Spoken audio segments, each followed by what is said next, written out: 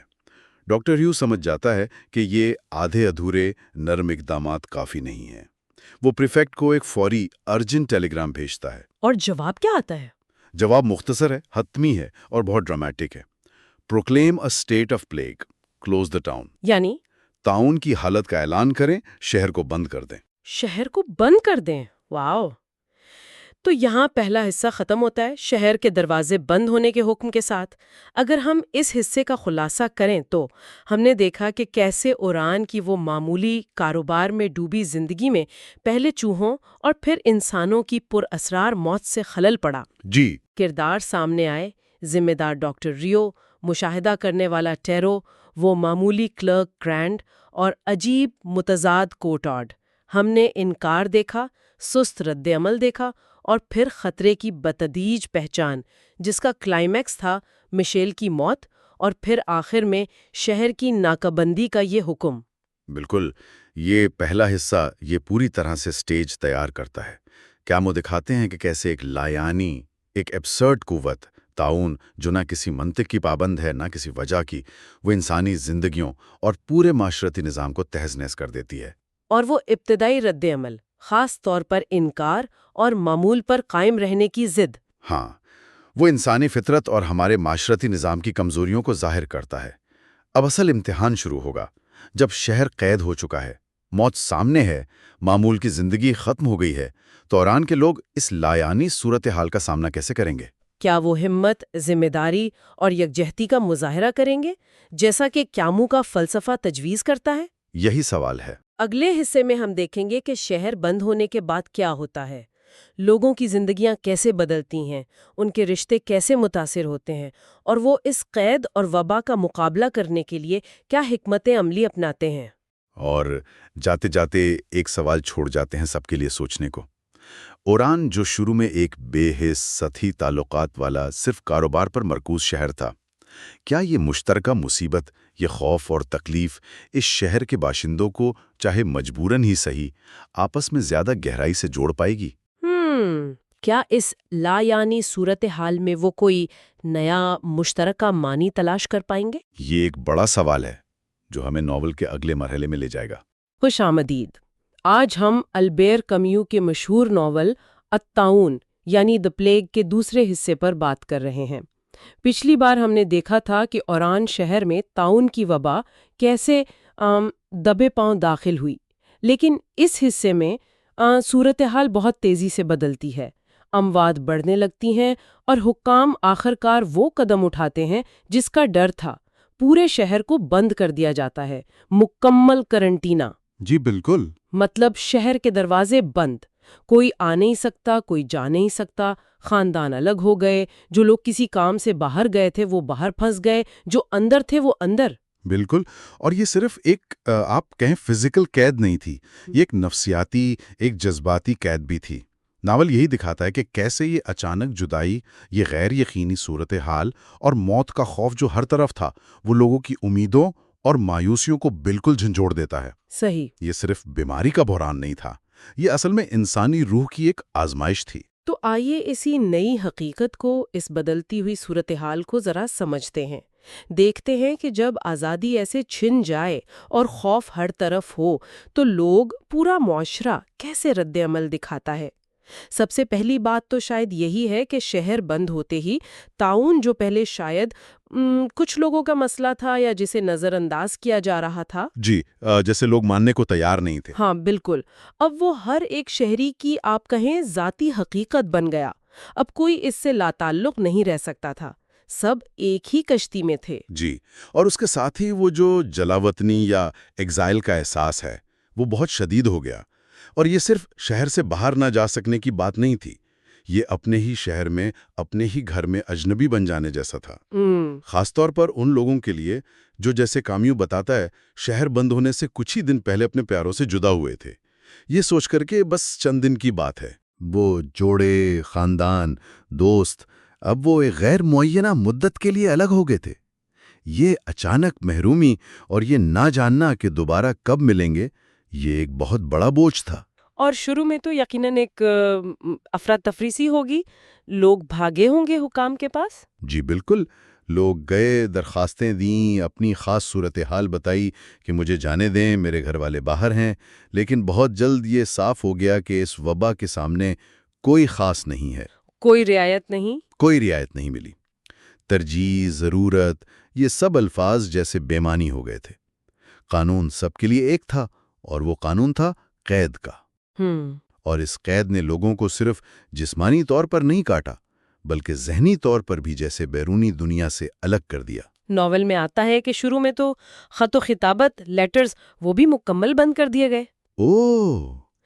یہ تو بہت سخت ہے۔ جی، اس زمانے میں جب فون وغیرہ عام نہیں تھے، خط ہی تو ایک بڑا ذریعہ تھا۔ یہ پابندی بہت تکلیف دہ تھی۔ تو پھر رابطہ کیسے ہوتا تھا؟ کچھ تو ذریعہ ہوگا؟ بعد میں شاید کچھ دباؤ کی وجہ سے ٹیلی گرام کی اجازت ملی۔ اچھا، ٹیلی گرام۔ لیکن وہ بھی کیسا؟ صرف 10 الفاظ کی حد۔ صرف 10 الفاظ؟ جی، اور وہ بھی صرف بہت ضروری حالات میں، موت، پیدائش، شادی۔ لیکن ان پر بھی اتنا رش ہو گیا، اتنی تاخیر ہونے لگی کہ وہ بھی تقریباً بیکار ہو گئے۔ 10 الفاظ میں کوئی کیا بات کرے گا؟ بالکل، اور یہیں پر کامیو ایک بہت گہری بات پکڑتا ہے کہ جب لوگ اپنے اصل جذبات، اپنی پوری کہانی نہیں بتا سکتے تھے تو وہ مجبوراً رسمی گھسے پٹے جملوں کا سہارا لینے لگے۔ جیسے سب ٹھیک ہے، تمہیں یاد کر رہا ہوں، میرا پیار، بس یہی 10 الفاظ کے ٹیلی گرام۔ وہ حقیقی انسانی تعلق، وہ گہرے جذبات، ان کا متبادل بننے کی ایک ناکام کوشش تھی۔ الفاظ جیسے کھوکھلے ہو گئے تھے، اپنا اصل مطلب کھو رہے تھے۔ کیونکہ وہ اصل احساس کو بیان ہی نہیں کر پا رہے تھے۔ بالکل، وہ اس تجربے کی، اس تکلیف کی عکاسی سے قاصر تھے۔ تو یہ رابطے کا ٹوٹنا اور یہ مسلسل قید کا احساس، اس نے لوگوں کو یقیناً بہت تنہا کر دیا ہوگا۔ وہی جلاوطنی والا احساس جو آپ کہہ رہے تھے۔ جی، شدید تنہائی۔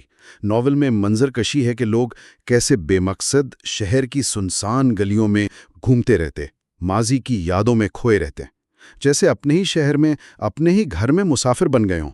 ایک خالی پن تھا جو بھرتا نہیں تھا۔ اور ماضی کی یادیں، کیا وہ سہارا تھیں یا مزید تکلیف دیتی تھیں؟ یہ ایک دلچسپ تضاد ہے جو کیمیو دکھاتا ہے۔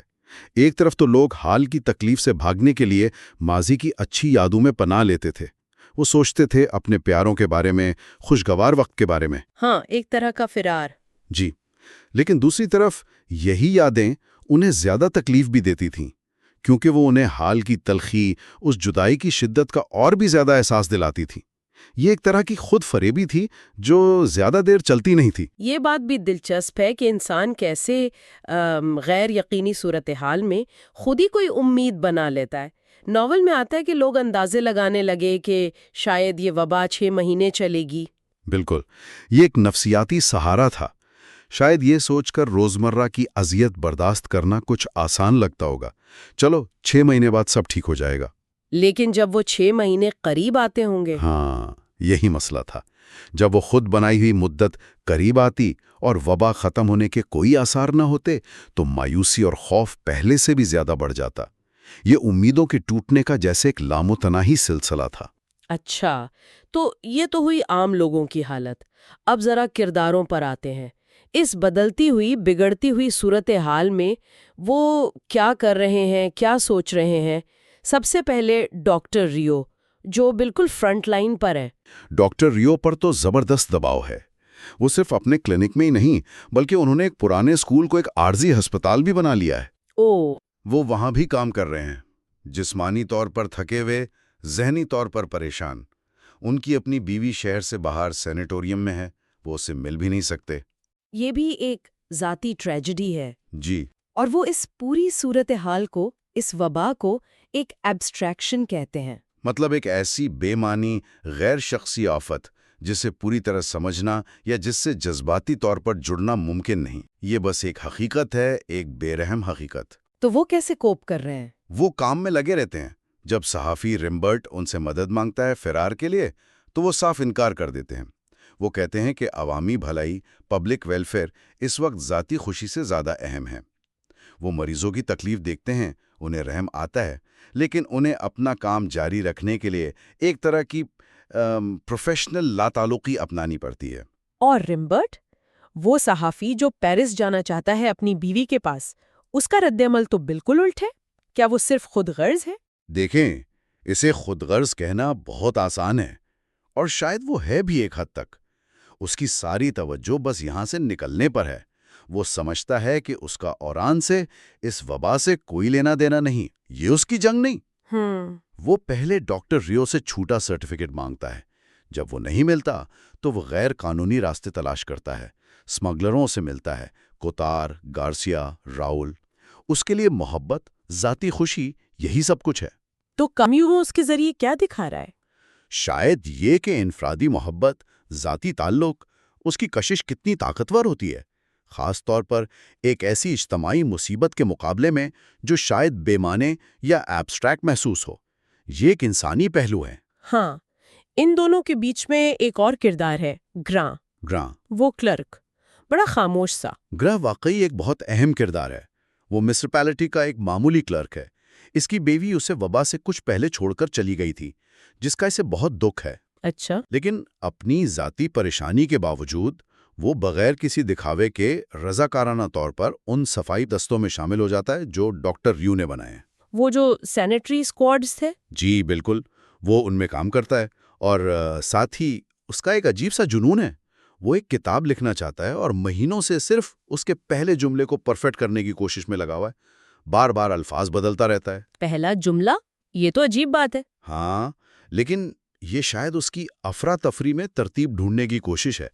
وہ ایک طرح سے غیر محسوس بہادری، ان ازیومنگ ہیروئزم کی مثال ہے۔ وہ جو بڑے دعوے نہیں کرتا لیکن چپ چاپ اپنا فرض نبھاتا ہے، چاہے وہ وبا کے اعداد و شمار جمع کرنے جیسا خشک اور مشکل کام ہی کیوں نہ ہو۔ اور پھر ہے کوتار، کوٹرڈ۔ اس کے لیے تو جیسے یہ وبا اچھی ثابت ہوئی۔ کوتار کا معاملہ بالکل مختلف ہے۔ ناول اشارہ دیتا ہے کہ وبا سے پہلے وہ کسی جرم کی وجہ سے ڈرا ہوا تھا، شاید پولیس سے چھپ رہا تھا۔ اوہ! لیکن جیسے ہی طاعون پھیلا، افراتفری بڑھی، قانون نافذ کرنے والے اداروں کی توجہ بٹی، تو کوتار نے خود کو زیادہ پرسکون، زیادہ آزاد محسوس کرنا شروع کر دیا۔ وہ اس صورتحال سے فائدہ اٹھاتا ہے۔ کیسے؟ وہ بلیک مارکیٹ میں شامل ہو جاتا ہے، سمگلنگ کرتا ہے، پیسہ بناتا ہے۔ اس کے لیے یہ بحران ایک موقع ہے۔ کیمیو شاید اس کے ذریعے یہ دکھا رہا ہے کہ کیسے اجتماعی آفت بھی کچھ لوگوں کے لیے جو پہلے سے ہی معاشرے سے کٹے ہوئے تھے، ایک طرح کی آزادی یا فائدے کا باعث بن سکتی ہے۔ وہ دوسروں کی مدد نہیں کرتا؟ بالکل نہیں۔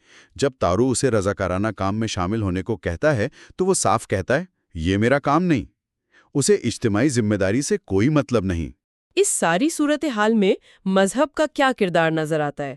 فادر پینلو کا ایک خطبہ تھا۔ جی بالکل، وبا کے شروع میں چرچ دعا کا ہفتہ مناتا ہے، اور اس کے آخر میں فادر پینلو شہر کے بڑے کیتھیڈرل میں ایک بہت پرجوش خطبہ دیتے ہیں۔ کیا کہتے ہیں وہ؟ وہ بہت سخت پیغام دیتے ہیں۔ وہ کہتے ہیں کہ یہ طاعون خدا کی طرف سے سزا ہے، شہر والوں کے گناہوں کی، خدا سے دور ہونے کی۔ وہ سیدھا کہتے ہیں، میرے بھائیو، تم اس کے مستحق تھے۔ اوہ، یہ تو بہت سخت بات ہے۔ جی، وہ لوگوں کو توبہ کرنے اور خدا کی طرف واپس آنے کو کہتے ہیں۔ ان کا پیغام بالکل غیر مصالحانہ، ان کمپرومائزنگ ہے۔ وہ اجتماعی گناہ پر زور دیتے ہیں۔ تو کیا لوگوں نے اس بات کو مانا؟ اس کا اثر ہوا؟ ناول کہتا ہے کہ یہ کہنا مشکل ہے۔ کیتھیڈرل بھرا ہوا تھا، لوگ بظاہر متاثر بھی ہوئے ہوں گے، لیکن شاید یہ اثر وقتی تھا۔ زیادہ تر لوگ تو اپنی روزمرہ کی بقا کی جنگ میں، اپنے پیاروں کی فکر میں اتنے گم تھے کہ شاید اس پیغام پر زیادہ غور نہیں کر پائے۔ البتہ یہ خطبہ بعد میں ڈاکٹر ریو اور تارو کے درمیان ایک اہم بحث کا باعث بنتا ہے۔ ریو اس اجتماعی سزا والے نظریے کو، خاص طور پر معصوموں کی تکلیف کو، خدا کی سزا سمجھنے کو رد کرتا ہے۔ آپ نے تارو کا ذکر کیا۔ تارو، وہ تو شہر میں نیا تھا، ایک دیکھنے والا۔ جی، تارو ایک بہت دلچسپ اور فکری کردار ہے۔ وہ وبا سے کچھ ہی پہلے اوران آیا تھا۔ وہ ہر چیز کو بہت غور سے دیکھتا ہے، لوگوں کے رویے کیسے بدل رہے ہیں، شہر کی فضا کیسی ہے، اور اپنی ڈائری میں نوٹ کرتا رہتا ہے۔ اچھا، وہ ڈائری لکھتا ہے؟ جی، اور وہ ڈاکٹر ریو کے ساتھ بہت گہری فلسفیانہ باتیں کرتا ہے۔ خدا پر یقین، مصائب کا مطلب، انسان کی ذمہ داری کیا ہے۔ فادر پینلو کے برعکس، جو جواب آسمان میں ڈھونڈ رہے ہیں، تارو عملی قدم پر یقین رکھتا ہے۔ عملی قدم جیسے کہ؟ وہی جو سینیٹری اسکواڈز کا آئیڈیا تھا، وہ تارو کا ہی تھا۔ وہ ریو کو کہتا ہے کہ ہمیں عام شہریوں کو منظم کرنا چاہیے تاکہ وہ بھی اس جنگ میں حصہ لیں۔ اس کا اپنا ایک مقصد ہے، وہ کہتا ہے خدا کے بغیر ولی۔ خدا کے بغیر ولی؟ اس کا کیا مطلب؟ مطلب یہ کہ نیکی کرنا، دوسروں کی مدد کرنا، مصیبت کا مقابلہ کرنا، کسی جنت کے لالچ یا خدا کے خوف سے نہیں، بلکہ صرف انسانی ہمدردی، یکجوتی اور ذمہ داری کے احساس کی بنیاد پر۔ یہ ایک بہت مختلف نظریہ ہے۔ جی، بہت۔ تو جیسے جیسے وقت گزرا، اموات بڑھتی گئیں، پہلے درجنوں روزانہ، پھر ہفتے میں سینکڑوں، شہر کا ماحول تو بالکل بدل گیا ہوگا۔ بالکل، اور اوران کی شدید گرمی اس نے تکلیف اور بڑھا دی۔ نوبل بتاتا ہے کہ گلیاں ویران ہو گئیں، دکانیں، سنیما، کیفے سب بند، شہر واقعی ایک قید خانہ لگنے لگا۔ اور حکومتی سختی بھی بڑی ہوگی؟ جی، پابندیاں سخت ہو گئیں، رات کو گشت ہونے لگے، خلاف ورزی پر سزائیں۔ لوگ گرمیوں کی عام خوشیاں بھول گئے، سمندر کنارے جانا، چھٹیاں، ایسا لگتا تھا جیسے طاعون نے زندگی سے ہر رنگ، ہر خوشی چھین لیو۔ اسی دوران ایک اخبار بھی شروع ہوا تھا، دی پلیگ کرونیکل۔ اس کا کیا مقصد تھا؟ ہاں، وہ شروع ہوا تھا۔ مقصد تو شاید یہی تھا کہ لوگوں کو خبریں ملیں، کچھ حوصلہ ملے، معلومات رہیں۔ تو کیا وہ کامیاب رہا؟ شروع میں شاید کچھ ہو، لیکن ناول بتاتا ہے کہ جلدی ہی وہ بھی سنسنی خیزی، افواہوں اور پھر اشتہایات اور بالکل سطحی باتوں سے بھر گیا۔ اچھا۔ یہ شاید اس بات کی علامت تھی کہ لوگ اب خبروں سے بھی اکتا گئے تھے، یا شاید بحران اتنا بڑا ہو گیا تھا کہ الفاظ بے معنی لگنے لگے تھے۔ یہ تبدیلی اہم تھی کیونکہ یہ دکھاتی تھی کہ لوگ آہستہ آہستہ یہ سمجھ رہے تھے کہ یہ وبا کوئی عارضی مسئلہ نہیں، بلکہ ایک لمبی، کڑوی حقیقت ہے جس کے ساتھ اب جینا ہے۔ تو خلاصہ یہ کہ الطاعون کا یہ دوسرا حصہ ہمیں بہت واضح طور پر دکھاتا ہے کہ کیسے ایک ایسا بحران، شہر کا بند ہونا، نہ صرف لوگوں کی باہر کی زندگی بلکہ ان کے اندرونی وجود، ان کے رشتوں، ان کی امیدوں کو بھی بالکل بدل کر رکھ دیتا ہے۔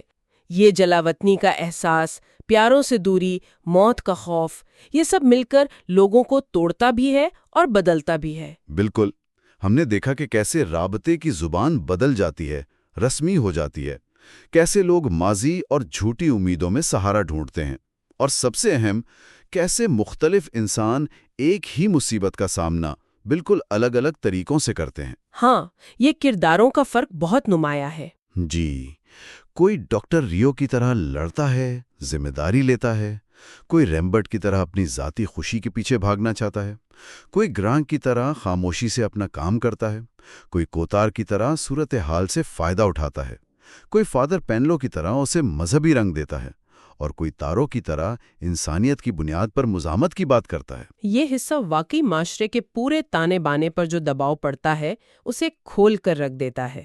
جب آزادی نہیں رہتی اور موت سامنے کھڑی ہو تو انسان کی اصل فطرت، اس کی ترجیحات سامنے آتی ہیں، اور اوران کے لوگ اب یہ سمجھنے لگے ہیں کہ یہ طاعون کوئی برا خواب نہیں جو بس ختم ہو جائے گا، بلکہ ایک لمبی، مشکل حقیقت ہے۔ جی، بالکل۔ اگلی بار ہم دیکھیں گے کہ یہ کردار اور پورا شہر اس طویل آزمائش کا مقابلہ آگے کیسے کرتے ہیں، کون ہمت اور ہمدردی دکھاتا ہے اور کون خود غرضی، مایوسی یا انکار کے راستے پر چلتا ہے۔ اور جاتے جاتے سامعین کے لیے ایک سوال چھوڑ جاتے ہیں جس پر وہ سوچ سکتے ہیں۔ جب ایک آفت سب پر یکساں طور پر آتی ہے، جب سب ایک ہی کشتی میں سوار ہوں، تو کیا انفرادی خوشی اور ذاتی محبت کی کوئی جگہ باقی رہتی ہے؟ یا پھر صرف اجتماعی بقا، مشترکہ ذمہ داری ہی سب کچھ بن جاتی ہے؟ یہ وہ بنیادی کشمکش ہے جو اس ناول میں بار بار سامنے آتی ہے۔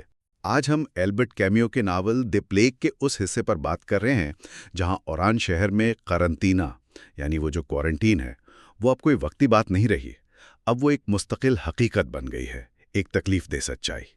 ہفتے مہینوں میں بدل چکے ہیں، اور وہ جو شروع کا ایک شدید صدمہ تھا وہ اب ایک روزمرہ کی ایک بے حسی جیسی کیفیت میں ڈھل گیا ہے۔ جی بالکل، اور اس کا ایک بہت بڑا اثر یہ ہوا کہ لوگ باہر کی دنیا سے جیسے بالکل ہی کٹ گئے ہیں۔ خطوط پر سینسر لگ گیا ہے، اور رابطہ وہ بس کبھی کبھار کوئی ٹیلی گرام آ گیا تو آ گیا، جس میں چند الفاظ ہی ہوتے ہیں۔ تو یہ صورتحال ظاہر ہے لوگوں میں تنہائی کا ایک بہت گہرا احساس پیدا کر رہی تھی۔ ہاں، لیکن یہ بھی ہے کہ یہی تنہائی، یہی روز کی مشکل لوگوں کو اپنی زندگیوں پر، اپنے رشتوں پر، شاید اپنی قدروں پر بھی نئے سرے سے سوچنے پر مجبور کر رہی ہے۔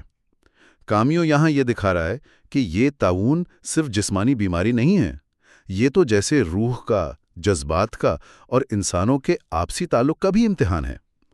تو آئیے دیکھتے ہیں ہمارے ذرائع کیا بتاتے ہیں کہ اوران کے لوگ اس آزمائش سے کیسے گزر رہے تھے۔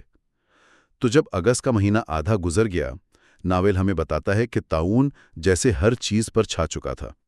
اب کسی کی ذاتی قسمت، ذاتی خواب ان کی بات ہی نہیں رہی تھی۔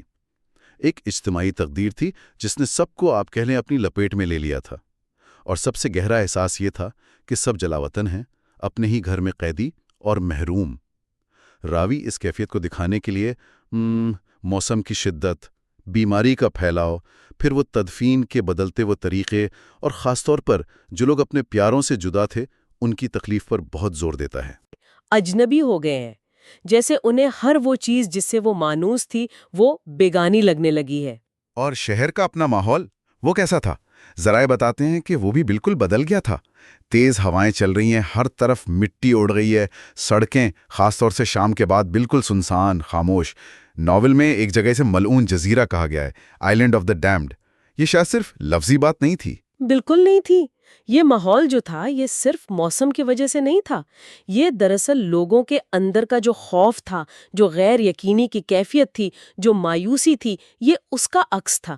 ہوا میں بھی جیسے ایک بھاری پن تھا، ایک عجیب سی وحشت۔ اور بیماری، اس کے پھیلنے کا انداز بھی بدل رہا تھا۔ پہلے تو یہ شہر کے باہری علاقوں میں، غریب بستیوں میں زیادہ تھی، لیکن اب یہ شہر کے بیچوں بیچ کاروباری علاقوں میں بھی پہنچ گئی تھی۔ اس سے ایک نئی قسم کی بے چینی پھیلی۔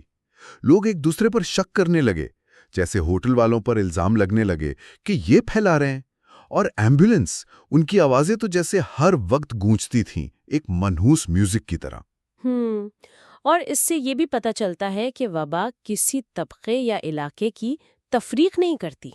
حکام نے کیا کیا؟ انہوں نے زیادہ متاثرہ علاقوں کو، آپ کہہ لیں خاردار تاریں لگا کر یا رکاوٹیں کھڑی کر کے الگ تھلگ کرنے کی کوشش کی، کوڈن آف جا کے بولیں۔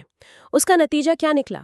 کہ ان علاقوں کے لوگ اور زیادہ قید محسوس کرنے لگے، اور جو باہر تھے وہ ان پر ایک عجیب سا حسد بھی کرتے تھے کہ چلو یہ اپنی گلی میں تو پھر سکتے ہیں۔ مایوسی کی حد تو دیکھیں کہ کچھ لوگ اتنے پریشان ہوئے کہ انہوں نے اپنے گھروں کو آگ لگانا شروع کر دی، یہ سوچ کر کہ شاید آگ سے جراثیم مر جائیں گے۔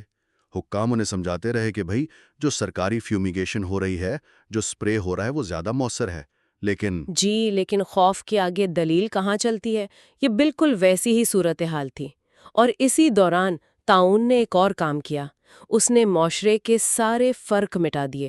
قیدی، گارڈ، پادری، راہبائیں، کوئی محفوظ نہیں تھا، سب ایک ہی صف میں کھڑے تھے۔ حکام نے کوشش تو کی کہ کوئی درجہ بندی رہے، مرنے والے گارڈز کو طاعون میڈل دینے کا اعلان کیا، لیکن جب اتنے لوگ مرنے لگے اور سب کو ہی وہ میڈل ملنے لگا تو اس کی کوئی اہمیت ہی نہیں رہی۔ موت نے سب کو برابر کر دیا تھا۔ اور حالات مزید خراب ہوتے گئے۔ لوگوں کو زبردستی گھروں سے نکال کر اجتماعی کیمپوں جیسی جگہوں پر رکھا جانے لگا۔ مردوں کو خاص طور پر الگ کیا گیا۔ شہر کے جو دروازے بند تھے ان پر لوگوں نے حملے کیے، لوٹ مار بھی ہوئی۔ یہ کوئی منصوبہ بندی نہیں لگتی تھی، بس جیسے ایک اجتماعی پاگل پن تھا جو اچانک پھوٹ پڑا۔ پھر مارشل لاء لگا، کرفیو، یہاں تک کہ 2 لٹیروں کو سرعام پھانسی بھی دی گئی۔ شہر سچ میں ایک قبرستان، ایک نیکروپولس بنتا جا رہا تھا۔ لیکن شاید سب سے زیادہ تکلیف دہ تبدیلی، جس کا ذکر ناول بہت تفصیل سے کرتا ہے، وہ تدفین کے طریقوں میں آئی۔ مطلب انتظامیہ کو بس کام جلدی نمٹانا تھا، ایفیشنسی چاہیے تھی۔ اس چکر میں موت سے جڑی جو بھی انسانی رسومات تھیں، جو وقار تھا، وہ سب ختم ہو گیا۔ خاندان والے اپنے مرنے والوں کے پاس بیٹھ کر آخری دعا تک نہیں کر سکتے تھے، آخری دیدار نہیں کر سکتے تھے۔ جی، یہ تو انسان کی بنیادی نفسیاتی ضرورت کی نفی تھی۔ سارا عمل بالکل غیر شخصی، امپرسنل ہو گیا تھا۔ لاش ہسپتال سے سیدھی تابوت میں، گھر والے آئے، کاغذ پر دستخط کیے، بس گنتی کے چند لوگ ایک گاڑی میں قبرستان جا سکتے تھے۔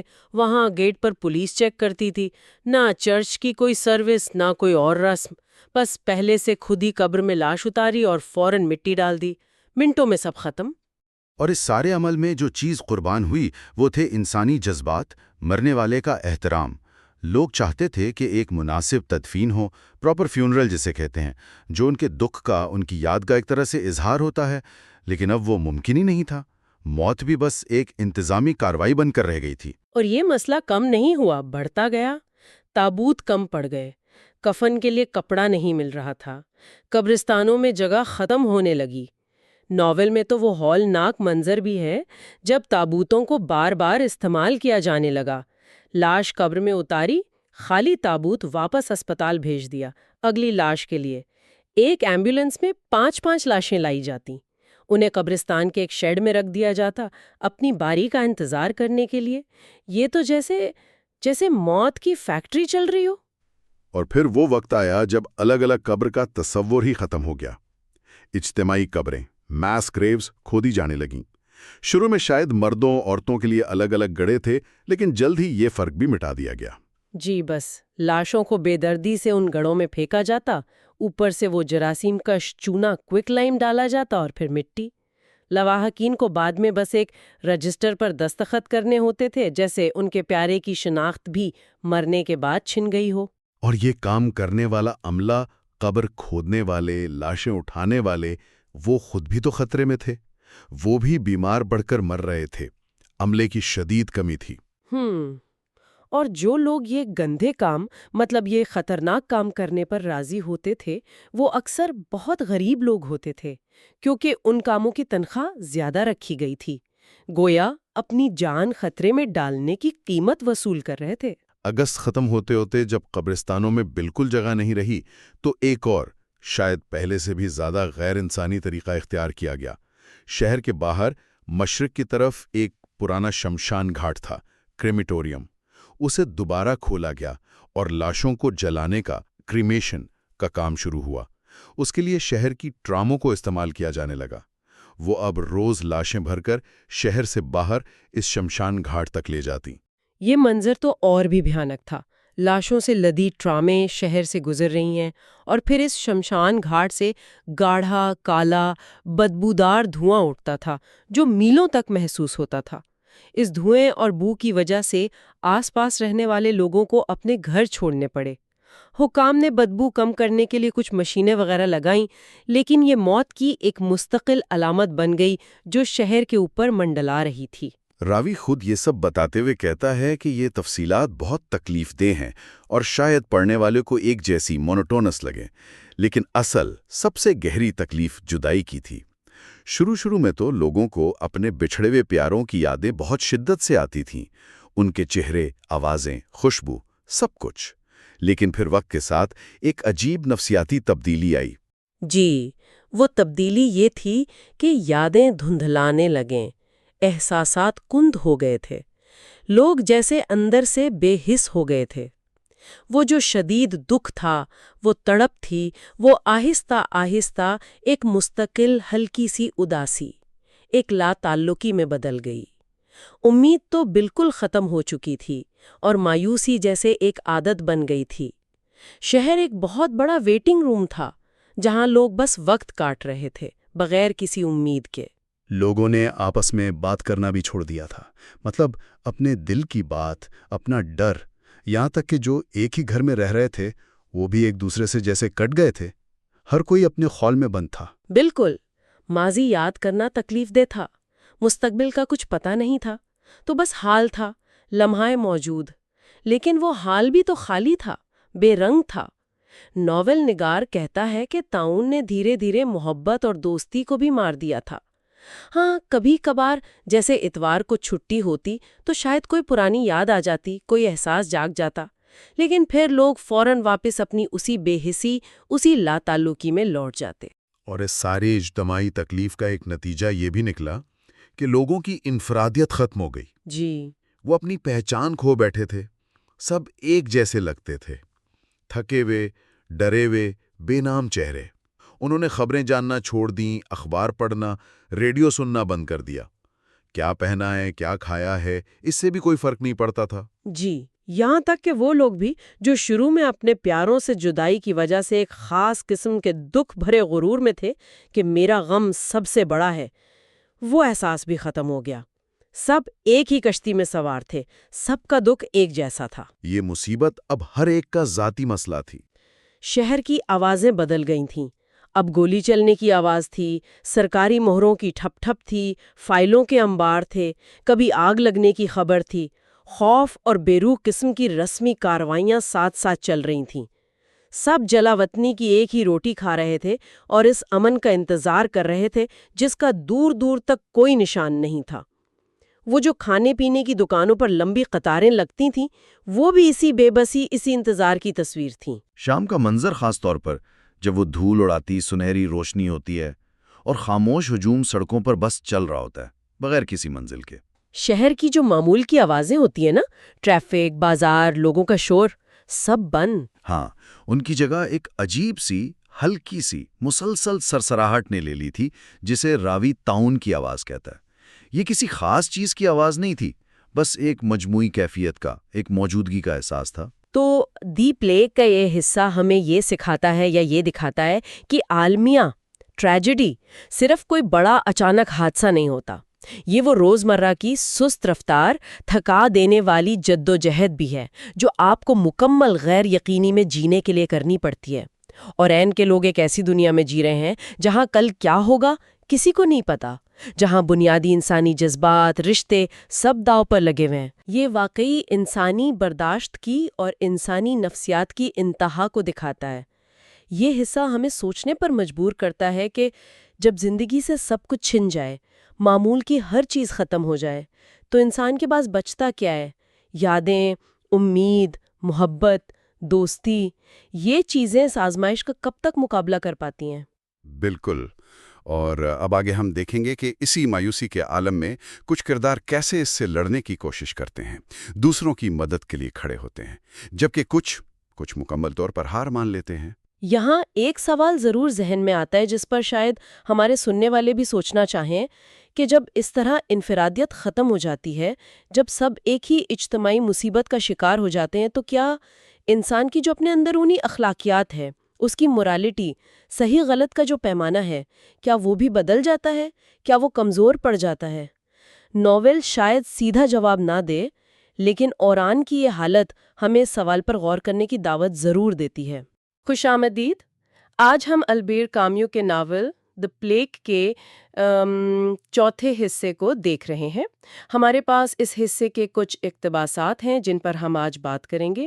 تو کہانی کہاں پہنچی ہے؟ ستمبر اور اکتوبر کے مہینے ہیں، اوران شہر پر ایک شدید قسم کی تھکاوٹ طاری ہے۔ طاعون کی وبا ہے کہ ختم ہونے کا نام ہی نہیں لے رہی۔ جی۔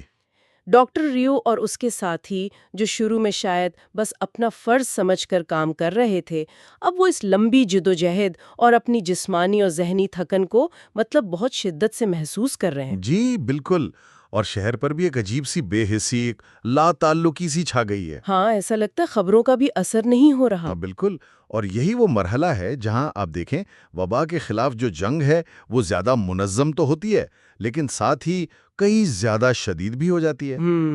ہم دیکھتے ہیں کہ وہ جو رضاکار ٹیمیں تھیں وہ اب پوری طرح متحرک ہیں۔ ڈاکٹر ریو اور ان کے ساتھی، امید کم ہوتی جا رہی ہے، لیکن وہ ہمت اور ذمہ داری دکھا رہے ہیں۔ صحیح۔ اور یہ حصہ یہ بھی دکھاتا ہے کہ لوگ کیسے مختلف رد عمل دے رہے ہیں۔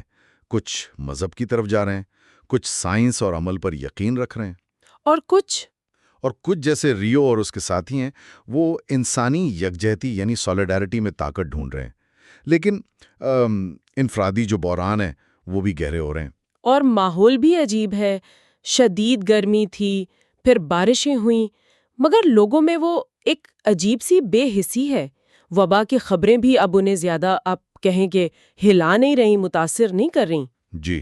اسی دوران ریمبرٹ، جو پہلے شہر سے بھاگنا چاہتا تھا، وہ اب ایک کوارنٹینا اسٹیشن کا انچارج بن گیا ہے اور غریب گرینڈ وہ اپنی ذاتی پریشانیوں میں گھرا ہے، لیکن اب بھی پوری محنت سے وہ وبا کے اعداد و شمار جمع کر رہا ہے۔ ہاں، وہ لگا ہوا ہے اپنے کام میں۔ تو آئیے پہلے ان کرداروں پر جو دباؤ پڑ رہا ہے اس سے بات شروع کرتے ہیں۔ ٹھیک ہے۔ سبھی کردار تھکے ہوئے ہیں، خاص طور پہ ڈاکٹر ریو۔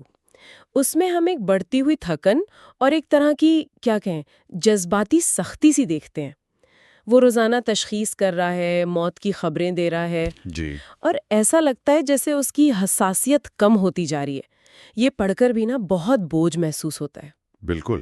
ریو کی جو اندرونی کشمکش ہے وہ واقعی بہت گہری ہے۔ اس پر صرف تشخیص کا بوجھ نہیں ہے یا بری خبر دینے کا، بلکہ اپنی کوششوں کے باوجود لوگوں کو مرتے ہوئے دیکھنے کا جو جذباتی نقصان ہے نا، وہ بھی ہے۔ اسے شدت سے یہ احساس ہو رہا ہے کہ وہ بے بس ہے، کہ اس کا کام اب علاج کرنا نہیں، صرف بیماری کی شناخت کرنا رہ گیا ہے۔ ہاں، یہ بہت تکلیف دہ احساس ہوگا۔ بہت زیادہ۔ اور یہ بے بسی اسے اندر سے کھا رہی ہے۔ اس کے مقابلے میں آپ گرینڈ کو دیکھیں، اس کی خاموش برداشت ہے۔ وہ اپنی ذاتی تکلیف کو جیسے ایک طرف رکھ کر اپنے روزمرہ کے کام میں اعداد و شمار جمع کرنے میں پناہ لیتا ہے۔ لیکن وہ اندر سے پریشان تو ہے۔ وہ اپنی بیوی کے بارے میں جو کبھی کبھار سوچتا ہے وہ اس کی اندرونی پریشانی کو ظاہر کرتا ہے، اور لیکن وہ کام میں لگا رہتا ہے۔ اور اسی دوران تارو کی ڈائری ہمیں ایک اور دلچسپ کردار سے ملواتی ہے، کوتار۔ یہ وہ شخص ہے جو وبا کے دوران، عجیب بات ہے، مطمئن لگ رہا ہے، بلکہ شاید خوش۔ جی، یہ بہت عجیب ہے۔ تارو نوٹ کرتا ہے کہ کوتار جان بوجھ کر لوگوں سے تھوڑا فاصلہ رکھتا ہے، لیکن رابطے بھی قائم رکھتا ہے، جیسے وہ اس نئی افراتفری سے لطف اندوز ہو رہا ہو۔ ہاں، اور تارو کے نوٹس اس کی وجہ یہ بتاتے ہیں کہ کوتار نا وہ خود کو پہلے ہی معاشرے سے الگ سمجھتا تھا، ایک طرح کا مجرم یا مفرور۔ اچھا۔ تو وبا نے گویا سب کو برابر کر دیا ہے۔ پولیس کی توجہ اب اس پر نہیں رہی، وہ اپنی پریشانیوں میں خود کو کم تنہا محسوس کرتا ہے کیونکہ اب تو سبھی خطرے میں ہیں۔ تارو کے مطابق کوتار اس اجتماعی افراتفری سے، سماجی اصولوں کے ٹوٹنے سے اور یہاں تک کہ بلیک مارکیٹ سے بھی وہ فائدہ اٹھا رہا ہے۔ ایک طرح سے وہ اس صورتحال میں خود کو زیادہ آزاد محسوس کر رہا ہے، جو معاشرے کی حالت پر ایک تاریک تبصرہ ہے۔ بالکل۔ اسی سلسلے میں وہ اوپرا والا منظر بھی یاد آتا ہے جب تارو اور کوتار گلیک کا آرفیس دیکھنے جاتے ہیں۔ یہ منظر اپنے آپ میں ایک ستم ظریفی آئرنی ہے۔ ایک طرف تو یہ کوشش ہے کہ وبا کی وحشت کے بیچ میں خوبصورتی اور معمول کی زندگی تلاش کی جائے، جی ہاں، اور یہ ستم ظریفی یا آئرنی اس وقت اپنے عروج پر پہنچتی ہے جب آرفیس کا کردار ادا کرنے والا اداکار جو محبت اور موت پر گا رہا ہے، ہاں، وہ خود سٹیج پر تعاون کی وجہ سے گر جاتا ہے۔ یہ لمحہ دکھاتا ہے کہ وبا سے کوئی فرار نہیں ہے، یہ زندگی کے ہر پہلو میں، یہاں تک کہ آرٹ اور خوبصورتی میں بھی داخل ہو چکی ہے۔ تھیٹر میں جو افراتفری پھیلتی ہے وہ پورے شہر کی حالت کا ایک چھوٹا سا عکس ہے۔ اور جہاں کچھ لوگ اس افراتفری میں عجیب سا سکون پا رہے ہیں، جیسے کوتار، وہیں ایک اور کردار رمبرٹ، وہ اپنے ذاتی مخمصے سے گزر رہا ہے۔ جی، رمبرٹ، وہ اب بھی شہر سے فرار ہونے کی کوششوں میں لگا ہوا ہے۔ اس کی ملاقات اسمگلروں سے ہوتی ہے، منصوبے بنتے ہیں، پھر تاخیر ہو جاتی ہے۔ یہ سب اس کی اندرونی کشمکش کو ظاہر کرتا ہے نا؟ بالکل۔ رمبرینڈ کا جو تضاد ہے وہ بہت واضح ہے۔ شروع میں اس کی پوری توجہ اپنی ذاتی خوشی پر تھی، پیرس میں اپنی محبوبہ کے پاس واپس جانا۔ ہاں، وہ اسی لیے آیا تھا۔ جی، لیکن جیسے جیسے وہ اوران میں وقت گزارتا ہے، وہاں کے لوگوں کی مشترکہ تکلیف کو دیکھتا ہے، اس کے اندر ایک انجانا سا تعلق، ایک ذمہ داری کا احساس پیدا ہونے لگتا ہے۔ اور دلچسپ بات یہ ہے کہ ریو اس پر کوئی فیصلہ نہیں سناتا۔ نہیں، بالکل نہیں۔ ریو سمجھتا ہے کہ ذاتی خوشی کی خواہش ایک فطری چیز ہے، وہ رمبرینڈ کو جج نہیں کرتا۔ لیکن پھر وہ فیصلہ کن موڑ آتا ہے۔ رمبرینڈ کے فرار کا سارا انتظام ہو چکا ہے، اسے آدھی رات کو شہر سے نکلنا ہے۔ جی، اسے ہوتی ہے، اور پھر وہ ریو کے وارڈ کا منظر دیکھتا ہے۔ شدید گرمی، مریضوں کی تکلیف، تھکے ہارے ڈاکٹر اور نرسیں۔ اور فادر پینلوکس بھی وہیں کام کر رہے ہیں۔ ہاں، اور فادر پینلکس بھی ان کے ساتھ کام کر رہا ہے۔ یہ منظر اسے جیسے ہلا کر رکھ دیتا ہے۔ بالکل، یہ حقیقت کا سامنا ہے۔ وہ وہاں کی تکلیف، جدوجہد اور لوگوں کی خاموش قربانی کو اپنی آنکھوں سے دیکھتا ہے۔ جب وہ ریو سے دوبارہ ملتا ہے تو وہ اپنا فیصلہ سناتا ہے۔ کیا کہتا ہے وہ؟ وہ کہتا ہے، اب تک میں ہمیشہ اس شہر میں خود کو اجنبی محسوس کرتا تھا، لیکن اب جو میں نے دیکھا ہے، میں جانتا ہوں کہ میں یہیں کا ہوں، چاہے میں چاہوں یا نہ چاہوں۔ یہ معاملہ سب کا ہے۔ واہ! یہ ناول کا ایک بہت اہم لمحہ ہے۔ یہاں رمبرڈ ذاتی خوشی اور فرار پر اجتماعی یکجہتی، سولیڈیرٹی اور مشترکہ ذمہ داری کو ترجیح دیتا ہے۔ وہ رکنے کا فیصلہ کرتا ہے۔ یہ واقعی ایک بہت طاقتور لمحہ ہے، لیکن اسی دوران ایک اور انتہائی المناک واقعہ ہوتا ہے۔ جی، وہ بچے والا واقعہ؟ ہاں، کوسٹیل جو سیرم تیار کر رہا تھا وہ آخرکار بن جاتا ہے اور اسے پہلی بار آزمانے کا وقت آتا ہے۔ بدقسمتی سے ایمو تھون جو میجسٹریٹ ہے، ان کا چھوٹا بیٹا فلپ شدید بیمار پڑ جاتا ہے۔ اور اسی بچے کو پہلے ٹیسٹ کیس کے طور پر منتخب کیا جاتا ہے۔ جی، اور ریو، کوسٹیل، تارو، پینالاکس، رمبرٹ اور گرانٹ، یہ سب اس بچے کی ناقابل بیان اذیت کے گواہ بنتے ہیں۔ وہ منظر پڑھتے ہوئے بھی رونگٹے کھڑے ہو جاتے ہیں۔ بچے کی تکلیف اور موت کا منظر یہ ناول کے سب سے زیادہ دل دہلا دینے والے اور فلسفیانہ طور پر اہم حصوں میں سے ایک ہے۔ یہ معصومیت پر ایک بے رحمانہ حملہ ہے۔ یہ واقعہ وہاں موجود تمام لوگوں کے عقائد کو، خاص طور پر پادری پینالاکس کے ایمان کو جڑ سے ہلا دیتا ہے۔ یہ ایک ایسا لمحہ ہے جہاں اذیت اتنی شدید اور بے معنی لگتی ہے کہ کوئی بھی عقیدہ یا جواز ناکافی محسوس ہوتا ہے۔ پینالاکس چیختا بھی ہے نا؟ ہاں، پینالاکس بے اختیار چیخ اٹھتا، میرے خدا اس بچے کو بچا لے، لیکن بچہ مر جاتا ہے۔ یہ کائنات کی بے حسی یا کیمیو جسے ابسرڈٹی کہتا ہے، اس کی یہ خوفناک مثال بن جاتی ہے۔ اس کے فوراً بعد ریو باہر پلے گراؤنڈ میں پینالاکس سے ملتا ہے۔ ریو شدید غصے اور کرب میں ہے۔ جی، وہ کہتا ہے، میں ایسی دنیا سے محبت کرنے سے انکار کرتا ہوں جس میں بچوں کو اذیت دی جاتی ہے۔ وہ پینالاکس سے بحث کرتا ہے۔ پینالاکس کا ایمان متزلزل ضرور ہے، لیکن وہ اب بھی اس اذیت میں کوئی معنی تلاش کرنے پر اصرار کر رہا ہے۔ یہ مکالمہ ان کے مختلف نقطۂ نظر کو، لیکن ان کے مشترکہ مقصد کو بھی ظاہر کرتا ہے۔ ریو جو خدا پر یقین نہیں رکھتا، وہ انسانی تکلیف کے خلاف لڑ رہا ہے۔ پینالاکس جو خدا پر یقین رکھتا ہے، وہ بھی اب اسی لڑائی میں شامل ہو چکا ہے۔ ہاں، وہ اب ٹیم کا حصہ ہے۔ بالکل۔ اور ریس ایک بہت اہم بات کہتا ہے۔ وہ کہتا ہے، ہم کفر اور دعاؤں سے بالاتر ہو کر کسی ایسی چیز کے لیے شانہ بشانہ کام کر رہے ہیں جو ہمیں متحد کرتی ہے، اور یہ صرف یہی چیز ہے جو اہمیت رکھتی ہے۔ صحیح۔ موت اور بیماری کے خلاف ان کا اتحاد ان کے نظریاتی اختلافات سے زیادہ اہم ہو جاتا ہے، اور یہی تجربہ، خاص طور پر بچے کی موت کا تجربہ، پینالاکس کو اس کے دوسرے خطبے کی طرف لے جاتا ہے۔ بالکل۔ پینالاکس اب صرف ایک مشاہدہ نہیں رہا، وہ رے کے رضاکاروں میں شامل ہو کر وبا کا براہ راست تجربہ کر چکا ہے۔ وہ ایک مضمون پر بھی کام کر رہا تھا جس کا عنوان تھا، کیا ایک پادری ڈاکٹر سے مشورہ کرنے میں حق بجانے کا ہے؟ جی۔ جب وہ اپنا دوسرا خطبہ دیتا ہے تو اس کے لہجے میں ایک واضح تبدیلی ہوتی ہے۔ پہلے خطبے میں وہ لوگوں کو تم کہہ کر مخاطب کر رہا تھا، جیسے وہ ان سے الگ ہو۔ اب وہ ہم کہتا ہے۔ ہاں، اب وہ خود کو بھی اس اجتماعی آزمائش اور اذیت کا حصہ سمجھتا ہے۔ صحیح۔ دوسرے خطبے کا جو مرکزی پیغام ہے، وہ پہلے سے کہیں زیادہ پیچیدہ اور مشکل ہے۔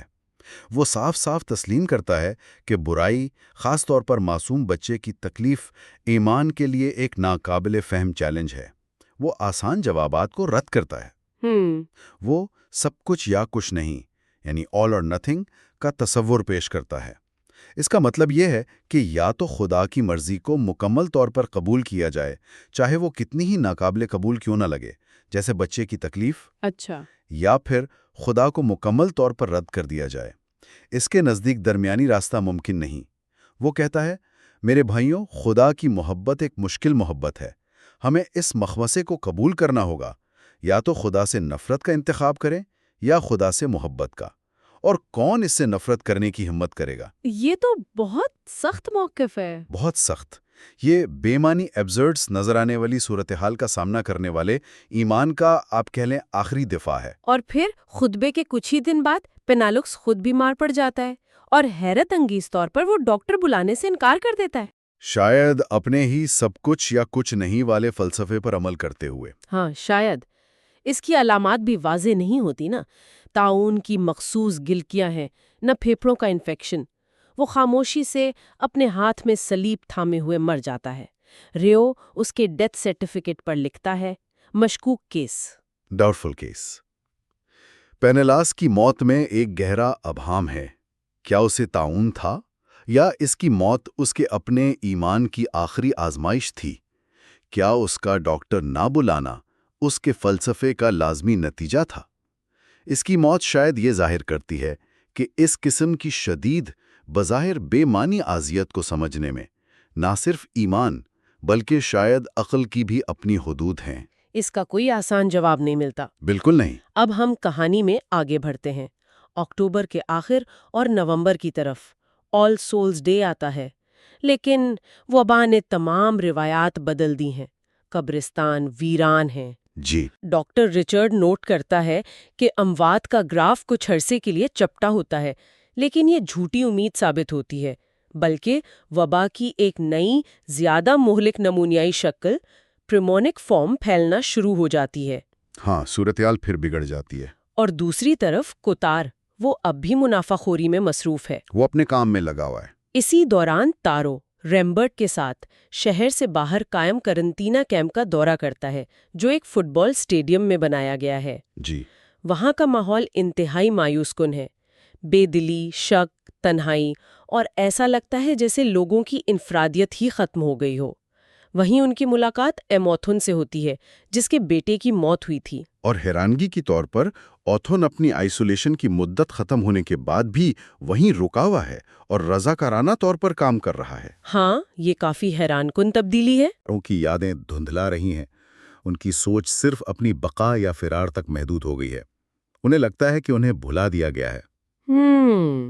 ایموتھوں کی خاموش تبدیلی، جو پہلے ایک سخت گیر اصول پسند مجسٹریٹ تھا، اب دوسروں کی مدد میں معنی تلاش کر رہا ہے، یہ بھی انسانی فطرت کی پیچیدگی کو ظاہر کرتا ہے۔ یہ سارے واقعات کرداروں کو اندر تک بدل رہے ہیں، اور اسی پس منظر میں ایک رات ریو اور تارو شہر کی ایک چھت پر ملتے ہیں۔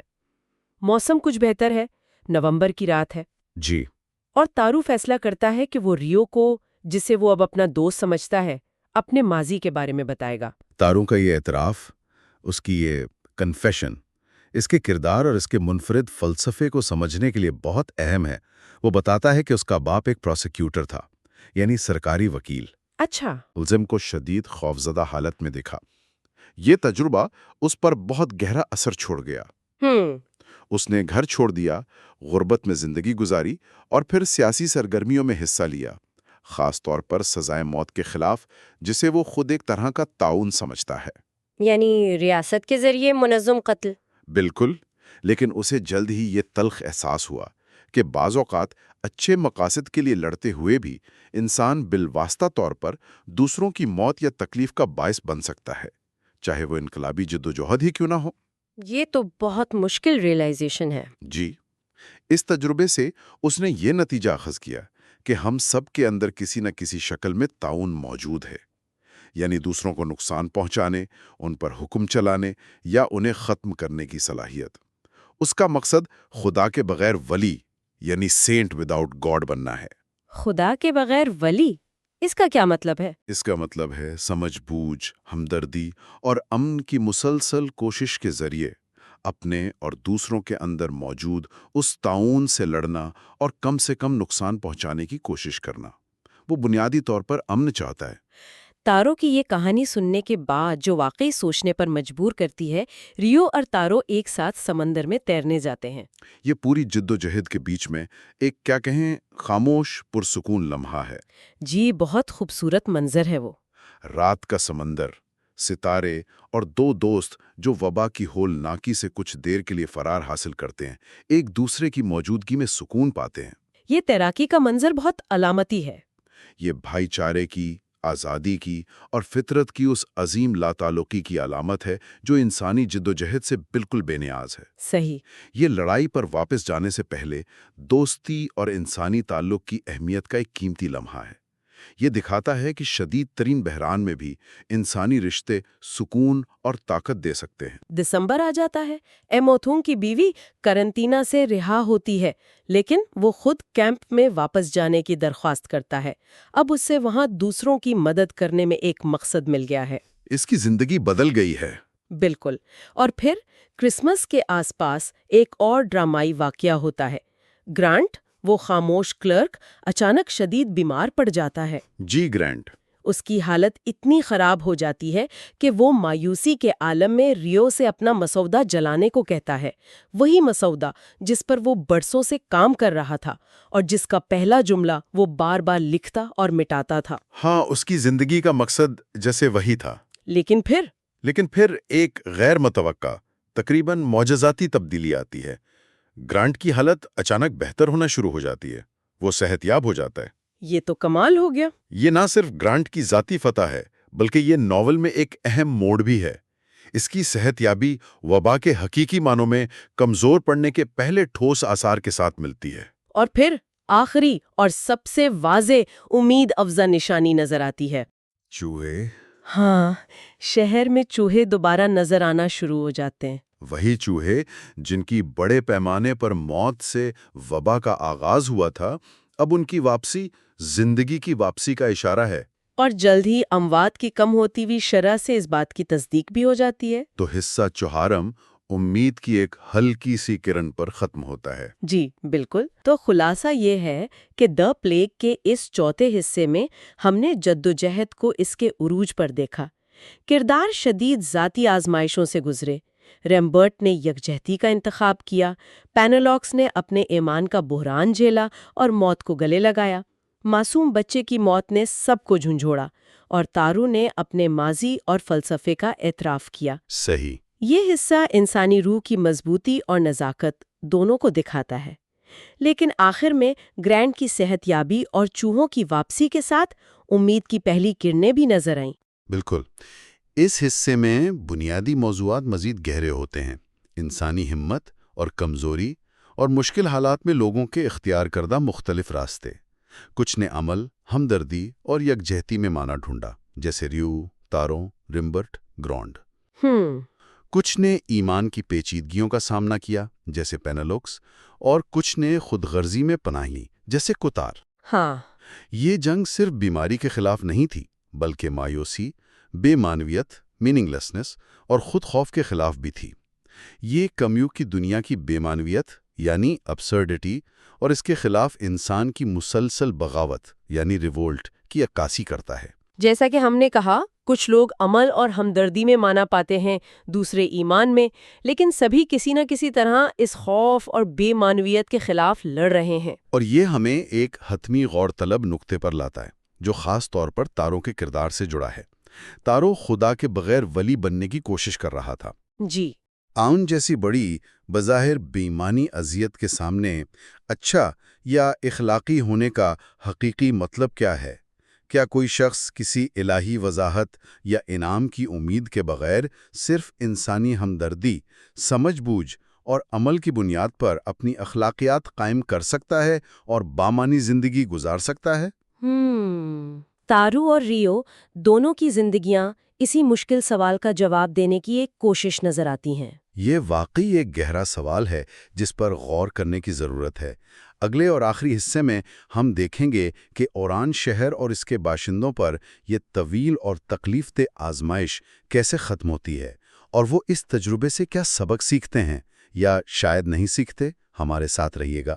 خوش آمدید۔ آج ہم البرٹ کامیو کے مشہور زمانہ ناول طاعون کے آپ کہہ لیں آخری پڑاؤ پر بات کریں گے۔ یہ 5واں حصہ ہے۔ جی بالکل، اور یہ حصہ بہت اہم ہے کیونکہ یہ صرف کہانی کو سمیٹتا نہیں بلکہ بہت گہرے سوالات اٹھاتا ہے۔ ہاں، پچھلی گفتگو میں ہم نے دیکھا تھا کہ شہر اوران کیسے وبا کی گرفت میں تھا، کیسے کردار جد و جہد کر رہے تھے۔ اب دیکھنا ہے کہ انجام کیا ہوا۔ ہمارے پاس اس حصے کے کچھ اہم نکات ہیں، واقعات ہیں۔ بالکل، اور صرف یہ نہیں کہ انجام کیا ہوا، بلکہ یہ کہ جب وبا کمزور پڑی تو لوگوں نے کیسا رد عمل دکھایا۔ امید کیسے جاگی، کرداروں نے ذاتی طور پر کیا کھویا، کیا پایا، اور سب سے بڑھ کر کامیو ہمیں انسانی وجود اور ہماری جدوجہد کے بارے میں کیا پیغام دے رہا ہے، کوشش کرتے ہیں اسے سمجھنے کی۔ ٹھیک ہے، تو کہانی میں ایک غیر متوقع موڑ آتا ہے۔ مہینوں کی تبالی کے بعد لگتا ہے جیسے طاعون کی طاقت کم ہو رہی ہے۔ جنوری کا مہینہ، سخت سردی اور اموات کی تعداد کم ہونے لگتی ہے۔ یہ ایک امید کی کرن تھی، ہے نا؟ یقین نہیں آ رہا تھا، سرکاری اعداد و شمار بہتر ہو رہے تھے، وہ جو ڈاکٹروں کے سیرم تھے وہ بھی کچھ زیادہ مؤثر لگ رہے تھے۔ اچھا؟ جی، اور کچھ کیسز میں تو بڑی حیران کن صحت یابیاں بھی ہوئیں، جیسے وہ ایم اوتھن تھے۔ لیکن پھر بھی ایک آپ کہہ لیں شک کی فضا تھی شہر میں۔ یہ بات دلچسپ ہے، امید پر بھی سب کا رد عمل ایک جیسا نہیں تھا، کچھ لوگ بے صبرے ہو رہے تھے۔ بالکل، بہت بے صبرے۔ مہینوں کی قید تھی، پابندیاں تھیں، اعصاب جواب دے رہے تھے لوگوں کے۔ انہیں ڈر تھا کہ کہیں یہ امید بھی جھوٹی نہ نکل جائے، بس جلدی سے یہ عذاب ختم ہو۔ سمجھ آتا ہے۔ جی، اور دوسری طرف ظاہر ہے کچھ لوگ ایسے بھی ہوں گے جو بدلتی صورتحال میں اپنا کوئی فائدہ دیکھ رہے ہوں گے۔ یہ انسانی فطرت ہے، بحران میں بھی یہ رنگ نظر آتے ہیں۔ اور پھر آخر کار 25 جنوری کو اعلان ہو جاتا ہے۔ جی، سرکاری اعلان ہوتا ہے کہ وبا پر قابو پا لیا گیا ہے اور یہ آہستہ آہستہ ختم ہو رہی ہے، لیکن احتیاطاً شہر کے دروازے ابھی 2 ہفتے اور بند رہیں گے۔ تو اس خبر پر شہر کا کیا رد عمل تھا؟ ایک دم خوشی؟ ہاں، ایک دم جیسے جان پڑ گئی شہر میں۔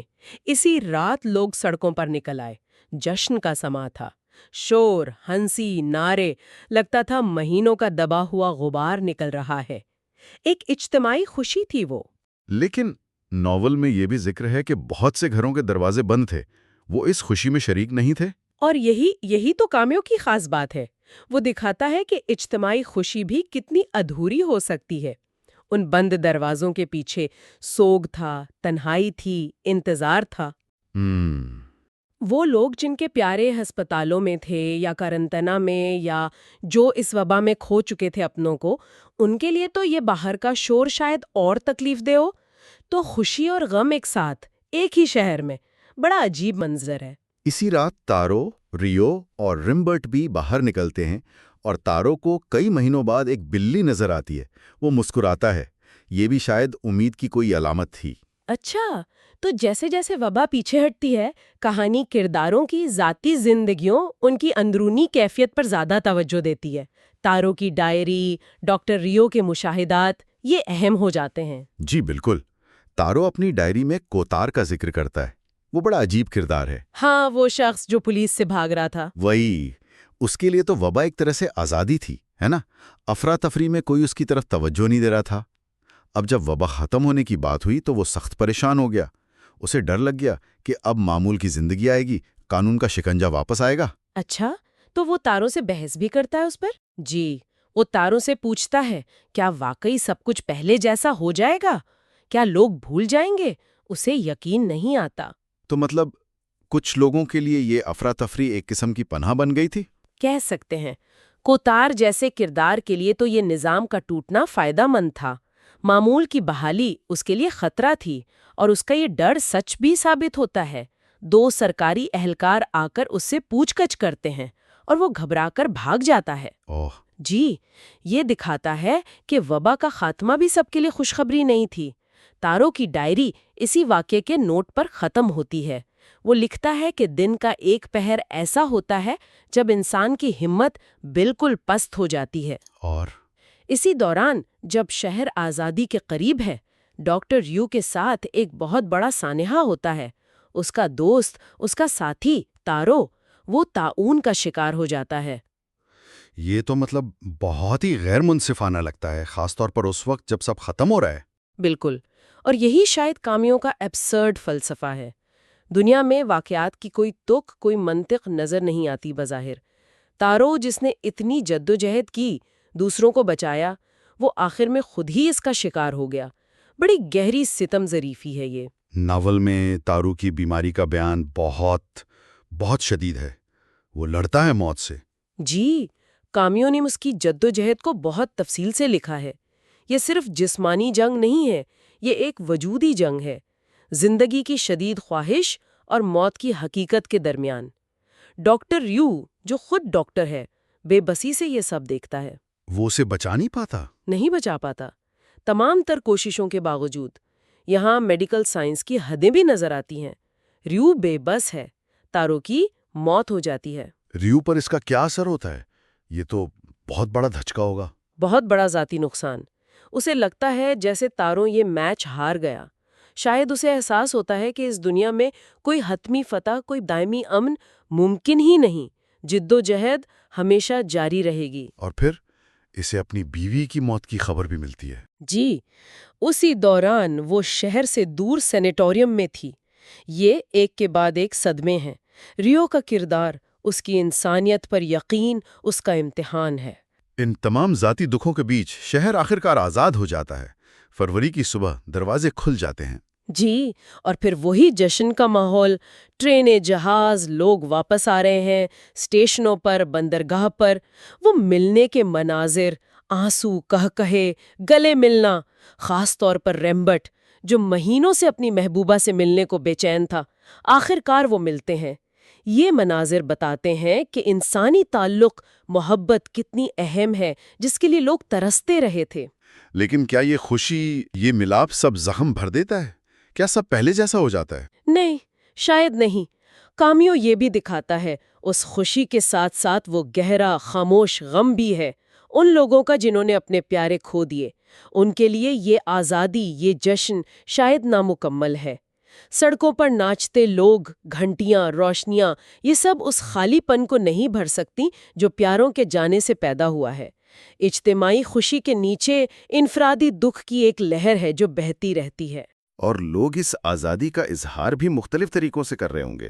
بالکل، کچھ تو جیسے دیوانے ہو گئے ہیں، شاید ماضی کو بھلانے کی کوشش میں، لیکن کچھ لوگ جنہوں نے اس سب کو قریب سے دیکھا ہے، جیسے ڈاکٹر ریو، وہ زیادہ سنجیدہ ہیں، زیادہ غور و فکر میں ہیں۔ وہ جانتے ہیں کہ اس آزادی کی قیمت کیا ہے۔ اور اسی موقع پر ڈاکٹر ریو یہ انکشاف کرتا ہے کہ کہانی کا راوی وہی ہے۔ یہ ایک اہم موڑ ہے۔ اس نے یہ سب کیوں لکھا؟ بہت اہم نکتہ ہے یہ۔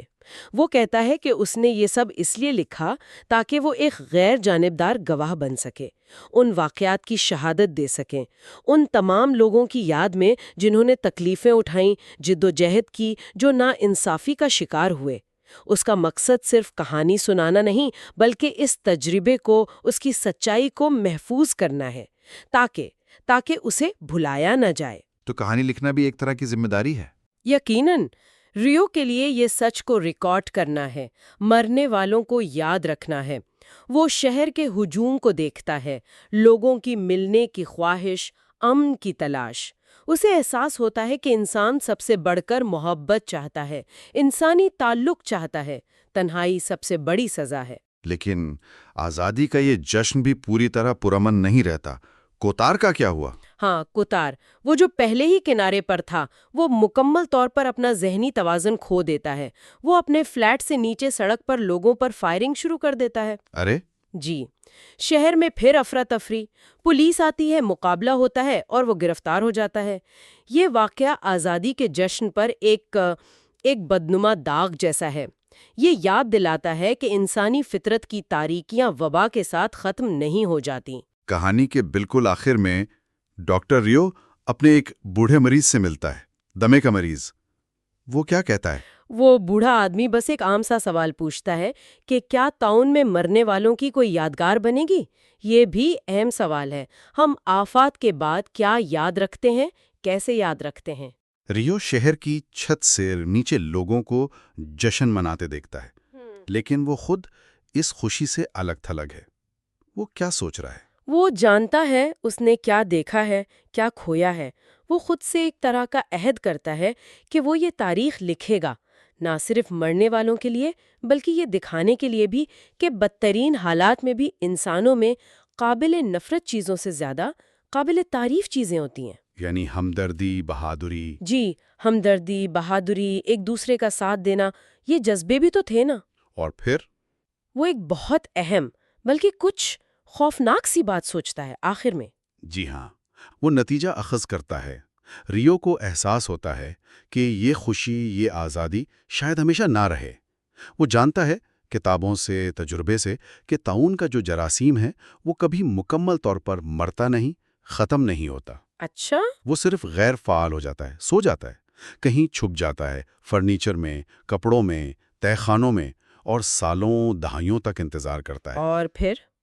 کسی بھی دن واپس آ سکتا ہے۔ بالکل، یہی کامیوں کا مرکزی پیغام ہے۔ طاعون صرف بیماری نہیں، یہ ایک علامت ہے، ایک استعارہ ہے۔ یہ برائی کی، ظلم کی، ناانصافی کی، انسانی مصائب کی علامت ہے جو ہمیشہ ہمارے درمیان موجود رہتی ہے، چاہے ہم اسے پہچانیں یا نہ۔ ریو جانتا ہے کہ کسی بھی دن یہ طاعون پھر جاگ سکتا ہے اور کسی بھی ہنستے بستے شہر میں موت بانٹنے آ سکتا ہے۔ تو مطلب اصل جدوجہد کبھی ختم نہیں ہوتی۔ میرا خیال ہے یہی نکتہ ہے۔ دکھ، موت، یہ زندگی کی حقیقتیں ہیں۔ سوال یہ نہیں کہ ان سے بچیں کیسے، سوال یہ ہے کہ جب یہ آئیں تو ہم سامنا کیسے کریں۔